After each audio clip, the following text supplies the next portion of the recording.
Okay, Connor, I think everybody is ready and standing in line just as we rehearse. It's one slick organization. Connor, the word is yours. Ladies and gentlemen, there we go. Hello, hello!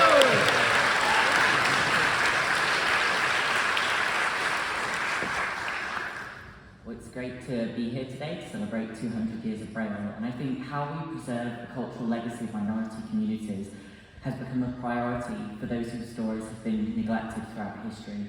And we know relatively little about the lives of blind people. What we do know has been pieced together from scant resources.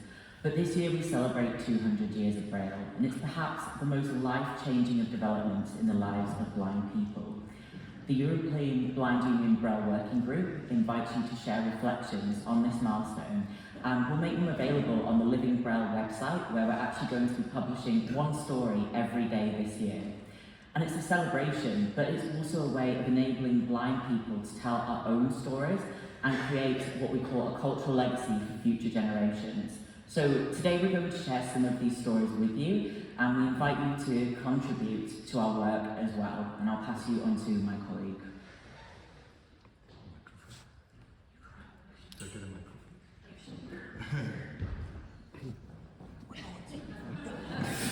My colleague hasn't been given a microphone. Microphone. Yeah, so we published about 150 pieces so far, and one of these is a poem from a lady from Spain who's blind, and she's writing about diving into a mirror of dots, of Braille dots. And I was a bit confused by this poem, but finally I understood she's saying that her personality and her identity is with these Braille dots. So Braille is a part of her personality, of her identity, and I felt, yes, I feel so too. And I thought, I know other blind people who feel so too. And this was very impressive for me. So Braille is not just a scripture for us, but it's a real great treasure we have. And now we will listen to this poem in the original language in Spanish. He atravesado el espejo. Es increíble. Mi cara y mi cuerpo totalmente descompuesto en puntos de relieve. Pero ¿qué significarán cada uno de ellos? Hola, amiga del espejo. ¿Quién eres tú? ¿No dices nada? Eres mi reflejo, en puntitos por todas partes. Siento el hechizo en cada puntito. ¿Es esta la hermosura de mi esencia? ¿Son estos puntos mi joya escondida? Aunque estás en silencio, amiga del espejo, me hablas en un lenguaje nuevo. Cada puntito, una palabra, una historia. Y si acaricio esta pelusa de mi ser, encuentro un vendaval de emociones que nunca supe que habitaban en mí. Me llamo... ¿Cómo era? Ah, sí, soy Alba. Y aquí estoy, como un hechizo atrapado en puntos de luz y sombras. Cada uno de estos puntitos me muestra algo de mí. ¿Acaso eres tú, mi amiga del espejo, quien me conoce mejor que nadie? Sí, porque solo tú sabes de ese silencio donde habitan mis letras, las que acaricio para encontrar el camino, para entender las historias, para descubrir lo que puedo hacer, lo que puedo ser. Es curioso, amiga, cómo este mundo de puntitos es todo mi mundo. Con ellos siento las palabras como una joya, llenas de sentidos invisibles. Sin el Braille, ¿quién sería Alba? Quizás solo una sombra en un vendaval, pero con él soy alguien. Soy Alba, la que puede tocar las palabras y descubrir secretos. Abro los ojos despacio y el mundo vuelve a su lugar. ¿Fue un sueño o fue realidad? Bajo mis dedos siento los puntos, los mismos puntos que me mostraron quién soy. Y ahí, en el dibujo que he trazado, veo mi esencia. Soy Alba y también soy Braille. Soy el puente que transforma en silencio las palabras, el dibujo que me permite ver el mundo con otros ojos. Este lenguaje de puntitos es mi espejo. Sin él estaría perdida, pero con él soy yo misma, completa. Y cada palabra que toco es como un conjuro que despierta mi propio ser. Finish.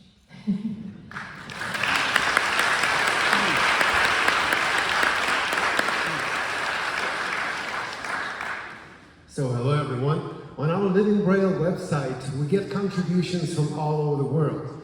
And before we listen to the next one, I'd like to ask you just two quick questions. Number one, how many of you would say that in your country you would need more Braille teachers? Say yes.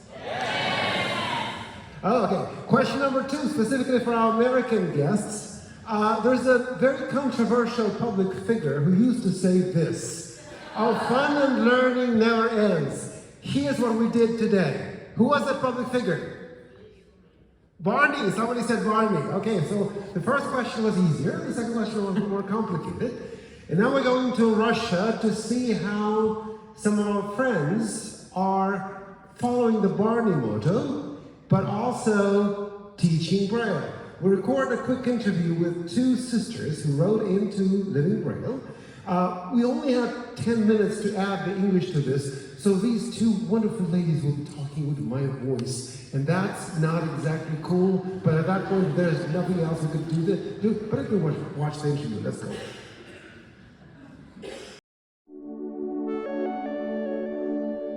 Hello, my name is Svetlana and I'm a specialist on assistive technologies. And I'm Yulia Vasilyeva, I'm a psychologist and a paracycler. And Svetlana goes on, we are sisters and I'm 3 years older. And when I started school at a specialized school for the blind, and I learned Braille, I really developed a love for reading and I wanted to read all the time. But Yulia was younger and she kept wanting to play. And Yulia says, once I came up to my mom and I said, Mom, Sveta promised that she would play a medical doctor with me, but now she's reading and reading all the time. And then Sveta said, I had a brilliant idea. Why don't we play school? This was sort of a compromise between learning and playing. To her, this was an entertainment, and to me, this was something fun and new.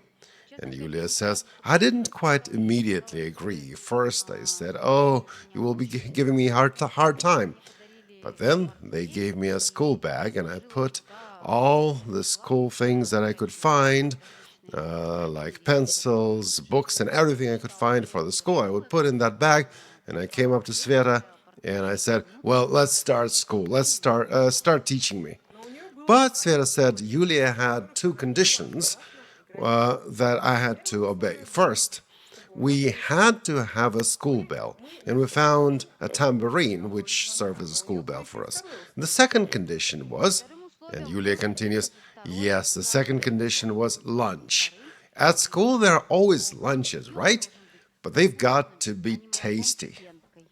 And Sveta says, yeah, I had to create some lunch every day, like juice and cookies and snacks and so on. And we started our school.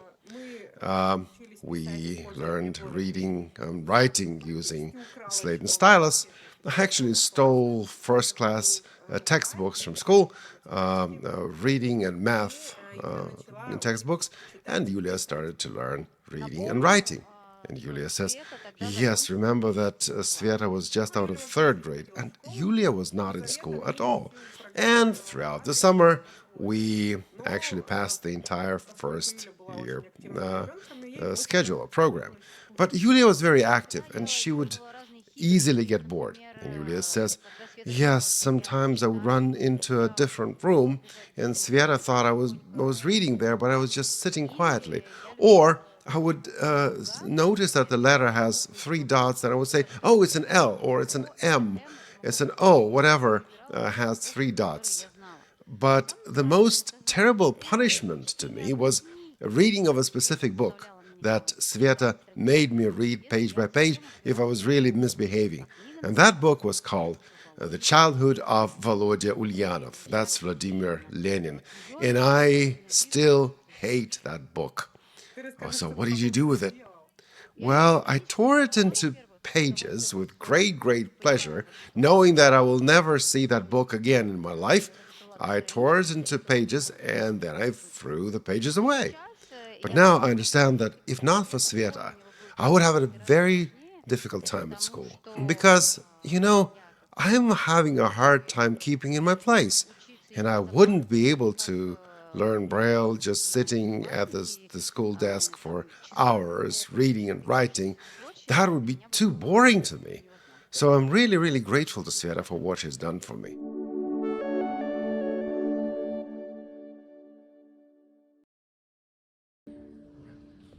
Okay. Okay, the next sample that we managed to collect among many, you're going to be surprised. This was the presence of Braille in a very uncommon context, and it was a video game. It was Pokemon's so-called third generation series about 20 years ago, and we found out in this research the presence of Braille in order to enter the caves of 3 legendary giants.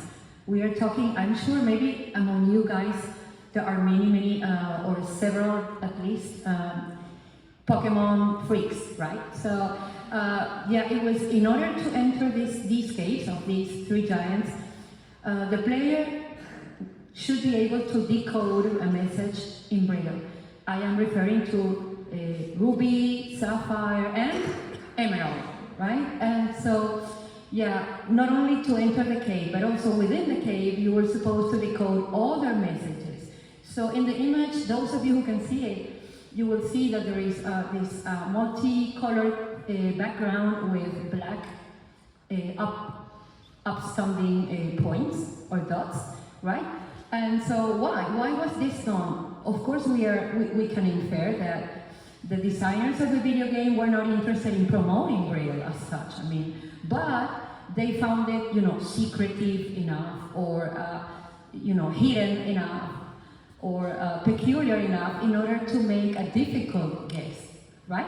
But since you are a very, very smart audience, you're going to help me decode the message that appears there. Are you ready? So, what do you think we have to do in order to enter the giant's cave? I'm going to give you the dots for those of us who cannot see it. The message contains only 3 words. First word, ready? Dots are 1, 2, 4, 5. 1, 3, 5. First word.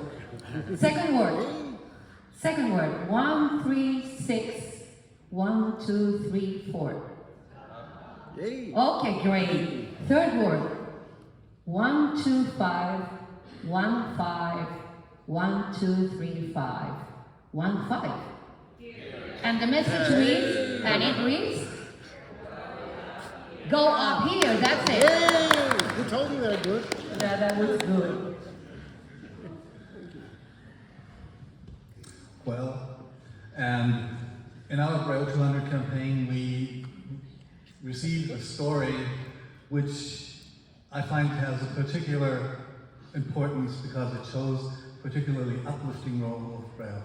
A woman working physiotherapist with 3 daughters suddenly received the diagnosis retinitis pigmentosa, and her ophthalmologist told her there was probably a chance that she would have a little remaining vision left. She clung to that hope, kept on with her daily life, because, I mean, with all the children, you care probably more about the kids than about your own life. But then, one day, when she was playing cards with her kids, she discovered that she could not recognize the cards anymore. So that shock, I think the rug was pulled from under her. But she had to go on living, go on working. One day, when one of her patients asked her at work, "You're looking pale and drawn, what's happening?" She said, "Well, I'm probably about to lose the rest of my sight, and I have to learn Braille over Christmas holidays." And he said, "I don't believe that you are able to do that in such a short period of time." "Well, I bet you I will, and I never lose a bet." And actually, she managed. She used every waking moment, more or less, over the Christmas holidays, and she plowed through that Braille course, and she got through, she managed it. And a few weeks later, she received a deck of cards with Braille symbols, so she could pick up one of her favorite pastimes with her kids. And then she really found out, this has done something to me that has changed my life completely, and she wanted to pass on this gift to other people. So she started to develop her own Braille course, And she's nowadays, actually, when she has some free time, she's teaching Braille to other adults. And I mean, that shows you how uplifting and resilient Braille can be.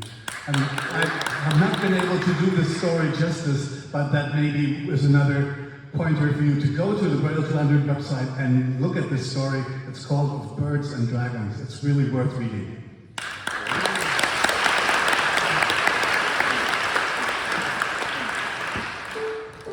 Let's finish with the music.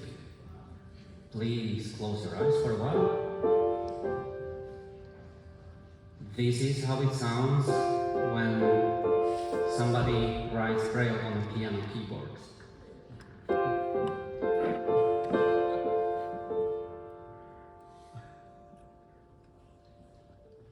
The someone was my friend from Slovakia, and he was very young, and he just wanted to do something nice for his girlfriend. I don't know if I should tell this to you, but anyway.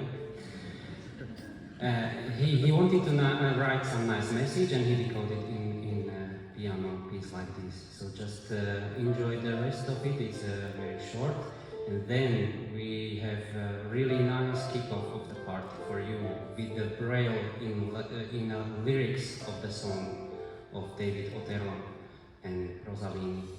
It's very nice piece, and you will find it also on learningbraille.eu. Thank you for listening to us.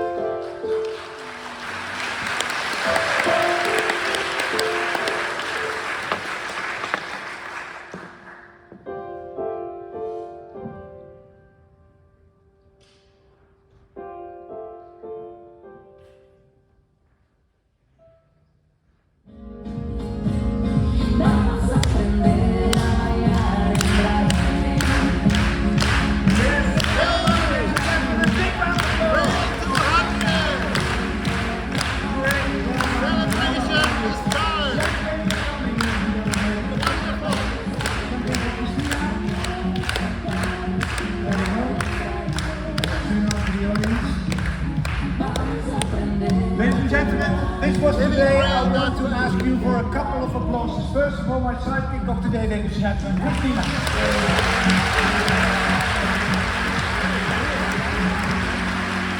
Secondly, all the people from AMU, ladies and gentlemen, let's celebrate together. A big round of applause for them.